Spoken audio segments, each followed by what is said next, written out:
qurilish sohasida davlat nazorati kuchaytirildi. Vazirlar Mahkamasining 2025-yil 22-oktyabrdagi 666-son qaroriga muvofiq 2026-yil 24-yanvardan boshlab qurilish ishlarini amalga oshirish uchun rasmiylashtirilgan ruxsatnoma 24 oy muddatga beriladi. Agar ushbu muddat ichida ruxsatnoma asosida qurilish-montaj ishlari boshlanmagan bo'lsa, ruxsatnoma o'z kuchini yo'qotgan hisoblanadi. Buyurtmachiga yangi ruxsatnoma olish zarurati yuzaga kelgan taqdirda u ruxsatnomani bergan organga mazkur reglamentda belgilangan tartibda takroriy ariza bilan murojaat qilishi mumkin bo'ladi.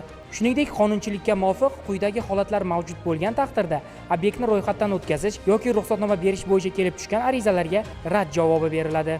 Jumladan, tasdiqlangan loyiha hujjatlari hamda loyiha hujjatlari kelishilganligi to'g'risidagi kengash xulosasi mavjud bo'lmagan taqdirda, ekspert tashkilotining ijobiy xulosasida qurilish-montaj ishlari qiymati ko'rsatilmagan yoki umuman ijobiy ekspertiza xulosasi mavjud bo'lmaganda, obyekt shaffof qurilish milliy axborot tizimiga kiritilmagan hollarda, obyektda qurilish boshlash uchun tegishli ruxsatnoma olmasdan qurilish-montaj ishlari boshlangan bo'lsa, ijobiy ekspertiza xulosasi berilgan loyiha hujjatlarini ijroga qabul qilish yuzasidan buyurtmachining tasdiqlangan buyrug'i mavjud bo'lmagan hollarda, pudrat yoki loyiha qidiruv tashkilotlari tegishli elektron reytingda yetarli toifaga ega bo'lmagan taqdirda, davlat ehtiyojlari uchun yer uchastkalari kompensatsiya evaziga olib qo'yilishi munosabati bilan jismoniy va yuridik shaxslarga yetkazilgan zararlarni qoplash ishlari to'liq yakunlanmagan yoxud qurilish yer uchastkalari va binolarni demontaj qilish, buzdirish masalalari bo'yicha sudlarda nizolar mavjud bo'lgan taqdirda.